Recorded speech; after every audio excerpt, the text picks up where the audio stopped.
everybody, welcome to Butterfly Talk. My name is Sylvia and I am a special needs mom. My son Nikki is 24 years old and he has recessive dystrophic epidermolysis bullosa. I've been trying now for his entire life basically to raise awareness for EB. When I created ebinfoworld.com, this was in the late 90s, and there was hardly any information about EB on the web. And so I decided every morsel of information I could find, I'm going to put it on the website. And because I did that, a lot of people started asking a lot of questions about EB. And I just wish I had more clout, because I wish I had more followers. At least I had more people interested to know about EB, because with more awareness, there's more money being donated. With more money being donated, more research can be done, and the more research can be done, the cure for EB could be on the horizon. There's actually quite a bit of research going on right now, but I still think it might be years before we see a full-fledged cure for EB.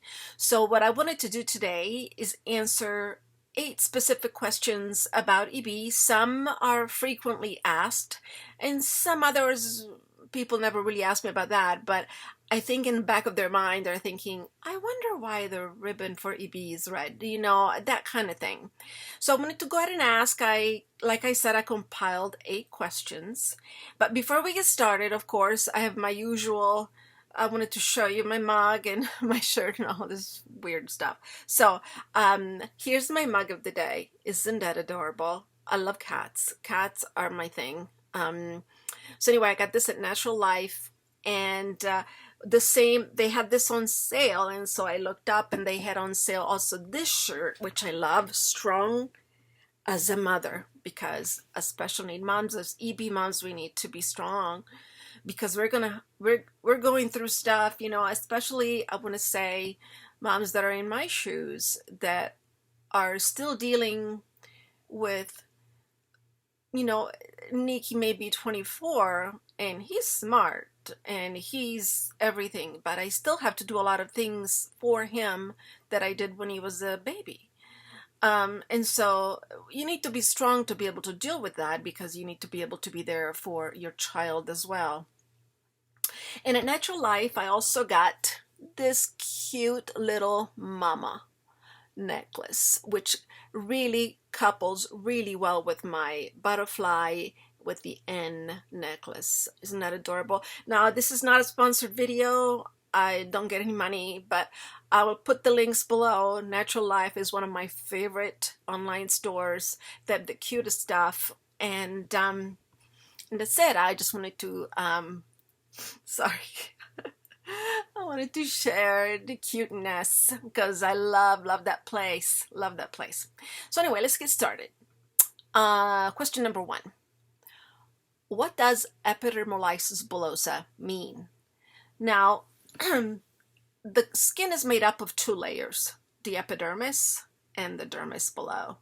The dermis is much thinner and the dermis is below, and it's much thicker. So epidermolysis, epidermis, right, the top layer of the skin. Lysis means laceration, breakdown. So laceration or breakdown of the epidermis. And then bullosa means blisters. This is all Latin. All medical terminology is Latin. So epidermolysis bullosa truly means the blistering and laceration or breakdown of the epidermis, which in a way, now that we know more about EB than we did when the word first came about, we know that really only simplex versions of EB and junctional forms of EB that qualifies, because the blisters do stay within the epidermis, while the dystrophic EB, the blisters and the lacerations come down to the dermis. So that's that goes back to the history of the word epidermolysis bullosa, and that was the next question I wanted to answer. What is the history of EB? Okay, EB is the umbrella word, basically. Epidermolysis bullosa. It encompasses all blistering conditions, and it first appeared. Let me see. I wrote it down. The words first came about in the late 1800s, and they really didn't know at the time what caused it. So anybody that blistered, they put it under epidermolysis bullosa. And in 1870 was the first time that it was mentioned in a medical journal. But it wasn't until 1908 that at least one major dermatology textbook published in English used the word epidermolysis bullosa to describe patients that have congenital blistering. So that's basically why it is so generic in a way. EB encompasses everybody that has blisters. So what causes EB? What causes EB, right? So EB is genetic. You can inherit it dominantly or recessively. It could also be a fluke at conception. So that cannot be ruled out. That has happened. Now, dominant conditions, that means a parent has it and the child has a 50-50 chance of getting it. On recessive conditions, on the other side, both parents are carriers without knowing that they are carriers, and the baby only inherits their recessive gene, which is defective, apparently, right? And so the baby is born with it. And that's why it's so rare, because there's only 1 in 227 people that carry the gene for EB, and there's 30 different subtypes of EB as well, in all different forms. And so you can imagine what is the luck of meeting up with somebody that has your same genetic makeup. That's why they always wonder, first question a doctor will ask you, are you guys related? You know, in my case, we weren't. My family's from northern Italy. I even did the family tree. I can't leave Italy. I can't leave northern Italy. My mom's is in Piedmont area. I cannot exit Piedmont. And my dad is from the Asiago area. Again, on his side of the tree, I went back to the 1700s. I still cannot exit the Asiago area. We're still there. And his dad is from Czechoslovakia. So there's that. And his mom is from southern Italy. I mean, we're not related at all. Southern Italy and northern Italy were completely different regions at the time. At the time, I'm talking early 1800s or before. And so, I mean, Italy didn't become unified until 1861, I think. And so before then, there were all these different regions, and people really didn't move. I mean, they still don't move. They still don't move. My family's still all there. I still have all my dad's family. They're all out in the Asiago area still. So people normally don't move. So we're not related. And that was the first question that we were asked. And so you're a carrier. And that's that, you know, and there's no test to find out if you're a carrier. I noticed recently 23andMe, one of the things they check for is if you're a carrier for junctional epidermolysis bullosa. I was shocked. Of course, I'm not a carrier for that. I'm a carrier for for dystrophic EB. So maybe in the future, all you have to do is a little saliva and they'll tell us all the conditions that we could possibly be carriers of. But right now, that's not a question. Let me see. Okay. And also I got to mention EB is not contagious because it's genetic. It's in your genes. It's kind of like a color of your eye. It's there and you can't change that.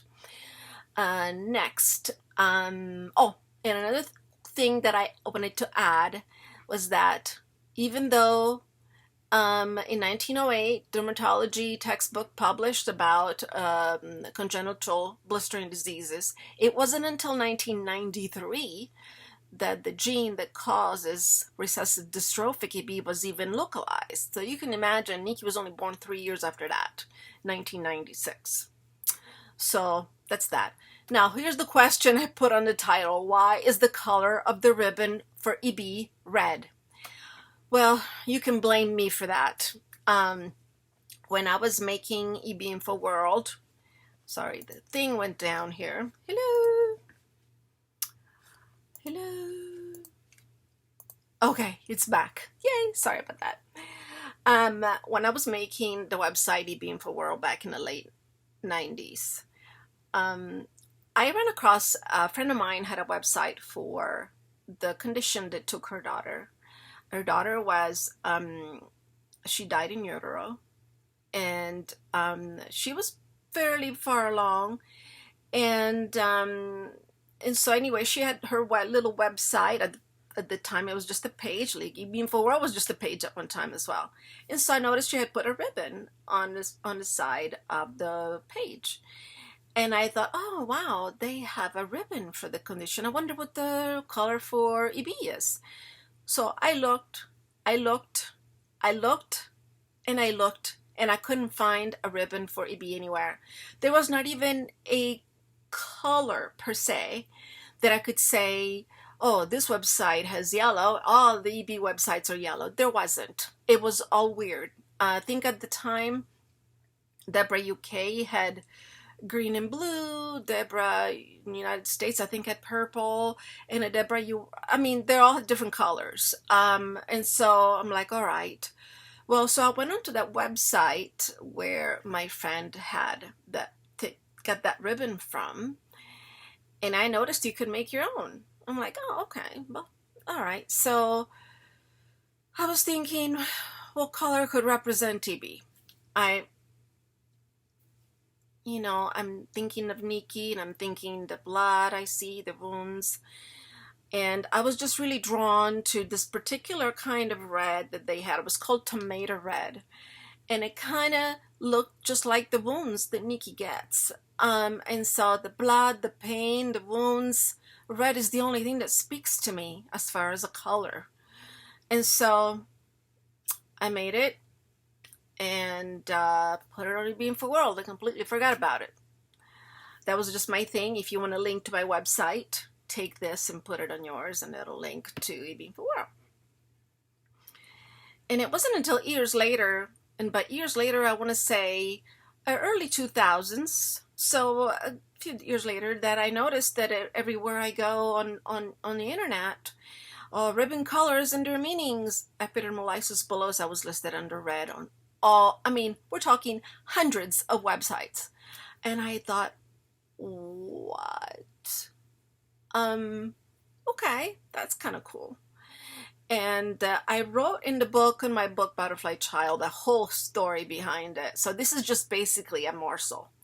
But I remember that when there was this one guy who really disliked the idea of red being the color for EB, because he thought AIDS is red, and so we're all going to be thinking that this is contagious and everything. I never saw, you see a ribbon, you don't automatically think that something is contagious just because of the ribbon color. It just made no sense to me. And he told me that, now this guy was some guy that was just really not a parent, not a patient. He was just some dude who just loved to stir up trouble. And so he was telling me that he had spoken to both the heads of both Deborah and the EBMRF, and they both said they were going to come up with their own colors. And I'm like, that's fine. That my ribbon color was just for my eBeInfoWorld website. But since it was already so used everywhere, so I went ahead and wrote to the director of Deborah at the time, early 2000s, I don't remember what that was. And I also wrote to Lynn Anderson at the time. She was the head of the EBMRF. And so I pleaded my case. Hey, red is already up there. It's already everywhere. So if you have a plan to do a ribbon, if you do red, we're all together in this. We need to raise awareness. We can have 2 million ribbon colors. Why don't we all do this together? And the Deborah director told me that I had no intention of using the ribbon. Although a year or two later, when they were doing a video for EB in schools to tell the teachers how to deal with kids with EB, all the people that were talking had a little red ribbon pin on their shirt, and that made me smile. I'm like, oh, they did it. And so, and then later they changed their whole color of the website is now red. It used to be like a purple and I forgot. But anyway, now it's all red, so that makes my day. So that's awesome. That means we're all in together. And then Lynn of the BMRF said they had no intention of using a ribbon, but if they change their mind and in the future they might, they'll definitely use red. She loved the idea of being all together in this. So anyway, that's it. That's the story of the red for EB, and you can blame me for it. Nobody ever really thanked me, so you can blame me. You can cuss at me. I've been cussed, believe it or not. Yeah. Anyway, that's the story behind that. Next, number 5. Can EB be prevented? No. EB is genetic. Now, if you're a parent that has EB, a dominant form of EB, the dominant forms of EB are simplex, all the simplex forms, and the dominant dystrophic. So if you have that, then of course, you know, there's a 50-50 chance of your child having it. So in that way you can prevent it, right? But if you are just a carrier, unless you know that maybe you had another child with EB, you can't really prevent it, you know, if you don't know you're a carrier. And so that's the thing. EB can't really be prevented. That's the answer to the question, depending on the form, I suppose. Number 6, does EB get better with age? Again, this depends on the form of EB. Most patients that have the simplex EB do get better after puberty. Junctional, it depends on the form. Yes and no sort of thing. Some forms of junctional are pretty bad. So, yeah, again, depends on the subform. And then, of course, there's dystrophic, recessive dystrophic. It's considered lethal, unfortunately. That's what my son has. We've lost so many over the years. I mean, I'm surprised Nikki made it to 24. He's knock on wood, he's doing all right. I mean, he's always worse. So, you know, as a mom, you gotta breathe, right? You gotta breathe. So recessive dystrophic, it's doesn't get better with age. It's not that the condition, it's not that EB gets worse with age per se, but the areas where the wounds are, the more you injure an area, the more harder it is to heal. So the condition itself doesn't get worse, but the problems that it creates do get worse with time. So that's the answer to that question. Number 7, can you do a genetic testing during pregnancy to find out if the baby has EB? Yeah, that would be great, right? But if you went to a geneticist, genetic counselor, I don't know. They're not going to check for EB. It's just too rare, you know. And so unless you already have a family member somewhere with EB, so you know that you have to be looking for that, what form of EB, what subform of EB, otherwise you're looking at a needle in a haystack. And right now, like I said earlier, there is no test you can have, so it tells you everything that's in your DNA. Right now there's not. So you need to know what you're looking for to be able to find out if you have it. Now, when I had Connor, at the time, believe it, this is 2003 when I had Connor, and we never had, they did Nikki's genetic testing, but they weren't good enough to tell us exactly what was wrong, exactly where, what gene was wrong. They knew it was recessive dystrophic, but they didn't know the details, what gene was incorrect or defective, whatever word you want to use. And so I took a gamble in having Connor. Of course, Connor has a different dad. So I'm like, what are the chances of me hooking up with another EB carrier? Come on. And so, I got lucky. Actually, Connor's not even a carrier. He inherited my dominant skin. And so his recessive gene is got from his dad. He's not a carrier. So we like that on that one. And then finally, question 8. Why do some patients die from EB? Yeah. There's many different reasons why patients die from EB. Infections is number one.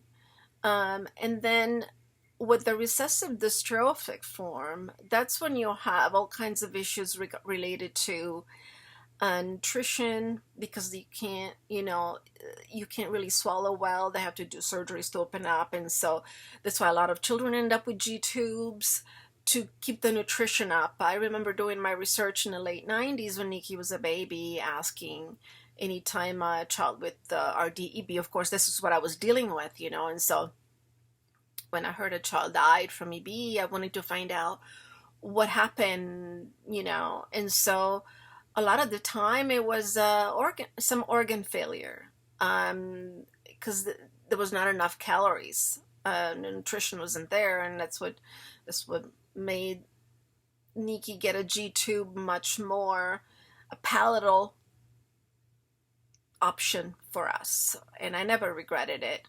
Nikki was really skinny, but by the time he was 3.5 years old, he could barely fit in 18-month clothing. He was 3.5 and he wore 18-month clothing, and so that I knew he had to do something. I remember at 9 months, at 3.5 years old, he only weighed 3 pounds more than he did when he was 9 months old, and it's all because of nutrition. And so I knew nutrition was a big one. I mean, there was a lot of different things. I've heard kidney failure. Infection is a big one. And of course, skin cancer. It's a big one too. That's what scares me the most, because I can keep Nikki's nutrition up and infections down for sure. But cancer I can't prevent. And so that's what scares me the most, because I had a good friend, James, who lived in England. He was about Nikki's age, actually maybe a little older. And he seemed to be doing really good, and then he gets skin cancer. Squamous cell carcinoma is the kind of skin cancer that recessive dystrophic patients get. So that and a lot of infections. I remember there was a little girl who within 48 hours he got a pneumonia and died. A few of them got a pneumonia and died over the years. That's a bad one. So, I mean, there could be different reasons. The condition per se doesn't cause the death, of course. It's just the side effects, the damage that it does. We had issues with Nikki with some of his heart, and now we're dealing with some kidney issues, and so there's always something going on because he doesn't make this collagen type 7. It's amazing, right? One little protein he doesn't make, and it causes so much damage, and it could have made his skin tougher instead of made it fragile like crazy. So anyway, I hope you learned something today. Thank you for watching. And please help me spread EB awareness. That's all I've been doing for the past couple of decades, if not more. Like this video, share it with your friends. Turn on the bell, and actually it's over here. Turn on the bell so you'll be notified next time we do a video. I do video only maybe once a month. When I do the video, I want to be able to talk about something interesting and engaging, and share my expertise, my knowledge about EB. Of course, my knowledge is a little bit restricted with what I'm dealing with, but I want to cure for EB no matter the form. So help me raise awareness. Share it, please. I would appreciate it. Love to all.